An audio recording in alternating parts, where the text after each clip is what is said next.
Al, and today we gonna talk about yesterday, what happened in training camp. Azeez Ojulari, bring up Will Shipley, Tyler Steen. I'm gonna bring up some guys, but let's get straight into it.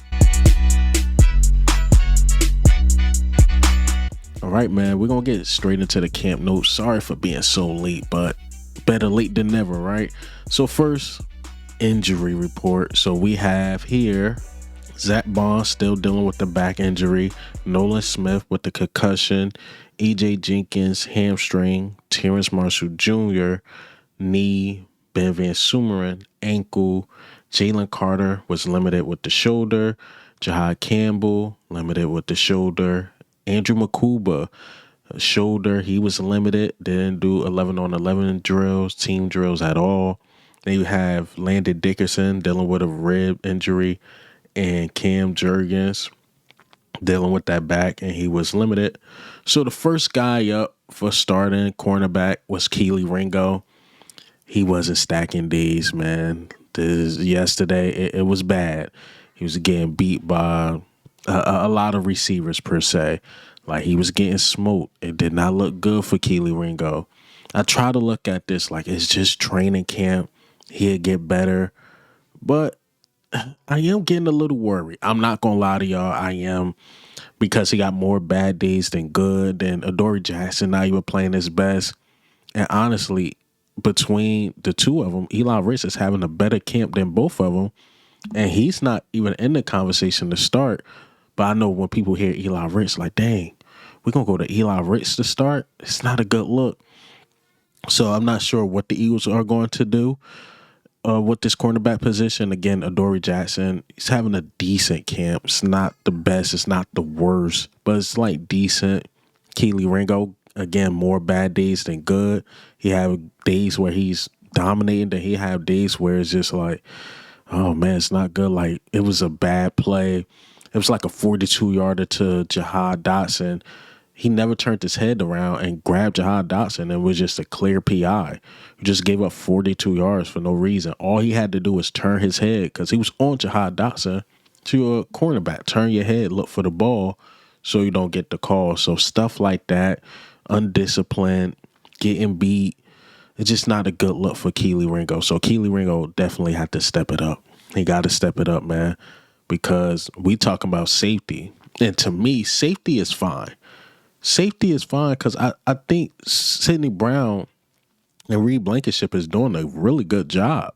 And then if Andrew Makuba don't start, you got a good backup. But to me, the main problem is corner, because it's really nobody standing out. Now, you could make an argument that, well, Sidney Brown haven't made a splash play. To be fair to Sidney Brown, the ball just not coming his way. If the ball not coming your way, how can you make a play? But the ball is coming Kelee Ringo way all the time, Adoree Jackson way all the time. Just not making the plays, man. Not making the plays. But let's talk about Cooper DeJean once again. Cooper DeJean, safety, to me, is just not a good mix. It just don't look good. Like, he got beat by Nia Smith. I think that was in the 1v1s. But again, safety getting beat. They even tried subbing him in with Sidney Brown. So they had Cooper DeJean and Sidney Brown in together. That was something we didn't see all training camp. So that let you know Vic Fangio is starting to believe in Sidney Brown. But Cooper, we still trying to find a way to keep him on the field at all times. But to me, the safety thing is just not working. It's not working for Cooper DeJean. So I don't know how you keep Cooper DeJean on the field 24/7. The only way, honestly, give him some reps at outside corner and see what happens. My personal opinion, I think they should do that. Like, base coverage, have Kelee Ringo or Adoree Jackson, whoever's starting out, then you had Cooper there, and keep the safeties how it is. And Sidney Brown and Reed Blankenship, my personal opinion. Talk about the running back. So first, Saquon Barkley. I don't like talking about stars, but Saquon Barkley had one of those days at camp. And it's hard for running backs to have really good days in camp because it is camp. So Saquon Barkley ran in some touchdowns. He caught a couple passes.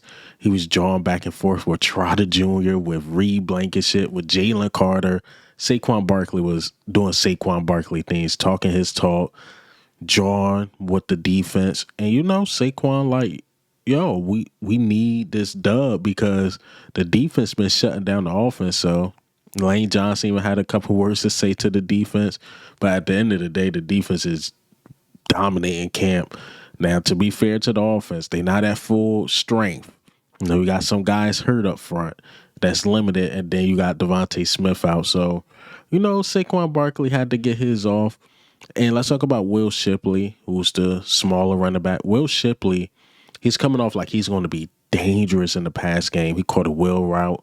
He beat Jahad Campbell for a 25-yard touchdown.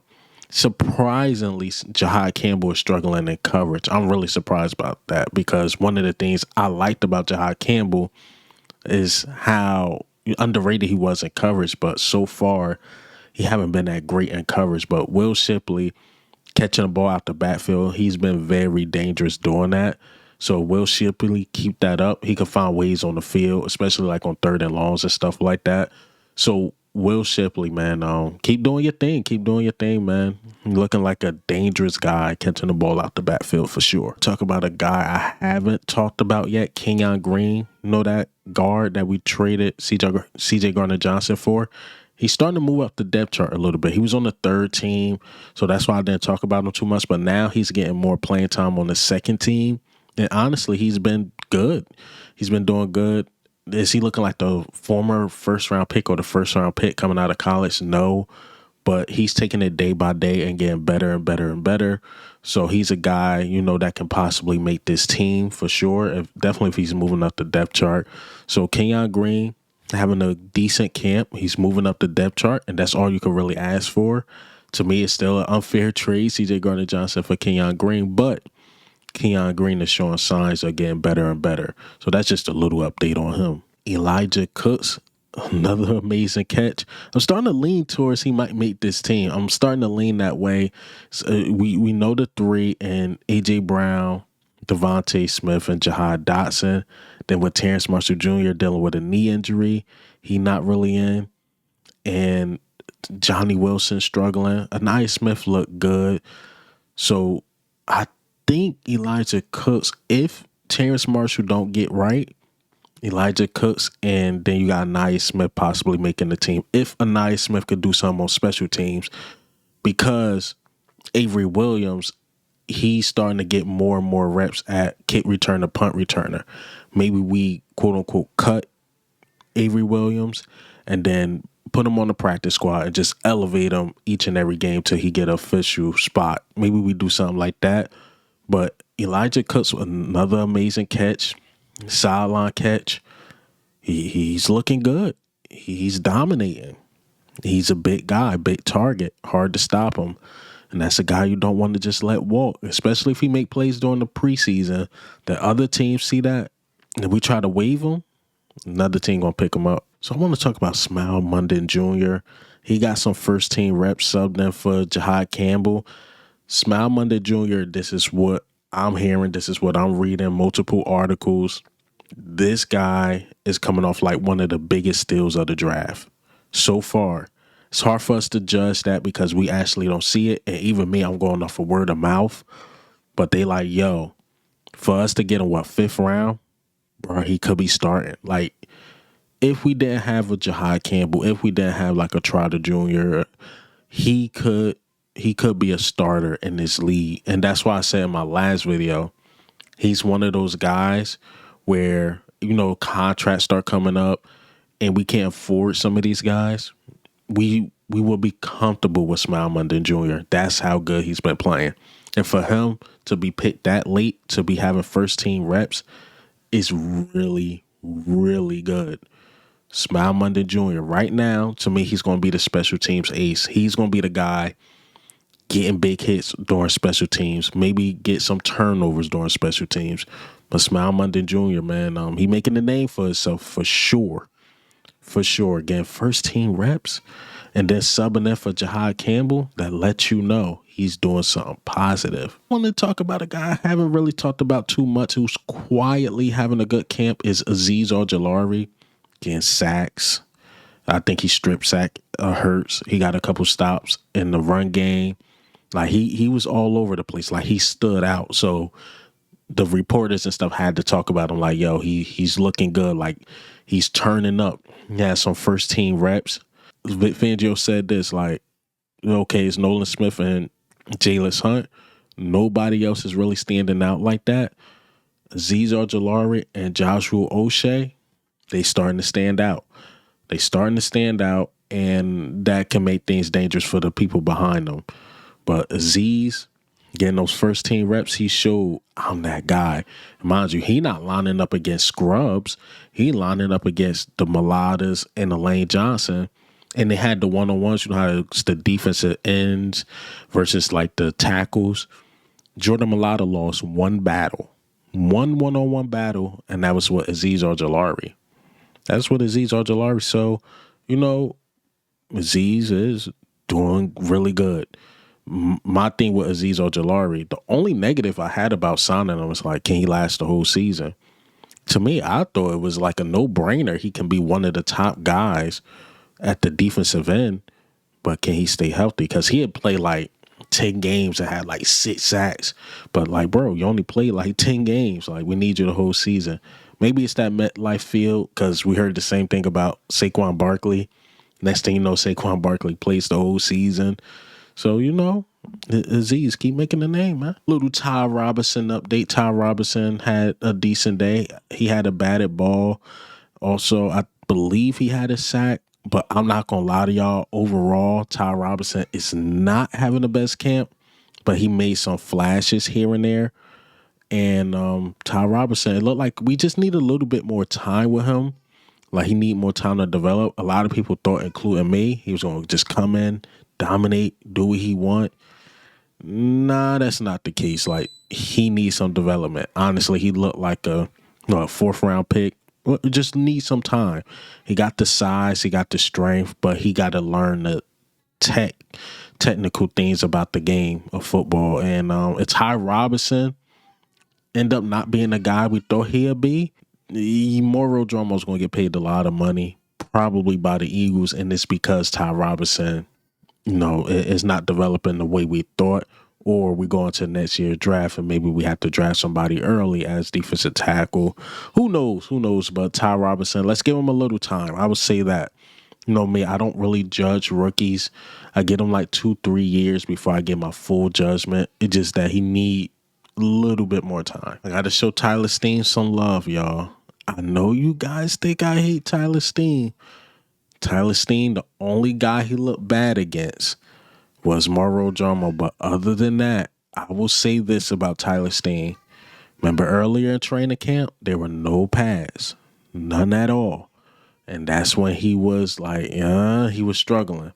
But since putting on the pads, he been going crazy. He knocked over Jalen Carter. He been holding his own. And he's looking like the right guard we need him to be. He's looking like that guy. Again, he only got beat by Moro Ojomo. I'm going to talk about Moro Ojomo. And other than that, he's been locking stuff up. Like, Jordan Davis not getting off of him as much as he did without the pads. Even Jalen Carter, again, not getting off on him like that. So Tyler Steen, he's stacking days. He's definitely stacking days. So shout out to Tyler Steen, man. He's looking good. That's all I can ask for. A lot of people think I want him to fail. Hell no, I don't want him to fail. If he failed, I don't want people to look like, yeah, we're going to attack that right side. Heck no. He got to step up big time, and show he's that guy. But let's talk about Moro Ojomo. Moro Ojomo just been unfair in camp. Again, like I said, that's the only guy Tyler Steen been losing to. But he been getting off on Landon Dickerson, whoever subbing for Landon Dickerson, getting off on him, Brett Toth. Like, Moro Ojomo's been a havoc. Sack, tackles for loss, stopping the run. He's been a headache for the offensive side of the ball. So Moro Ojomo, he's emerging as like he can be that next Milton Williams or even better. Even better. So we gonna have to make a tough decision between Moro Ojomo and Jordan Davis, because if Moro Ojomo is becoming a star, bruh, like, the best of luck, Jordan Davis, because we're gonna lose a star Moro Ojomo unless he prices out. If he prices out, then yeah, you keep Jordan Davis around. But Moro Ojomo, what, 7th round pick, looking good like this?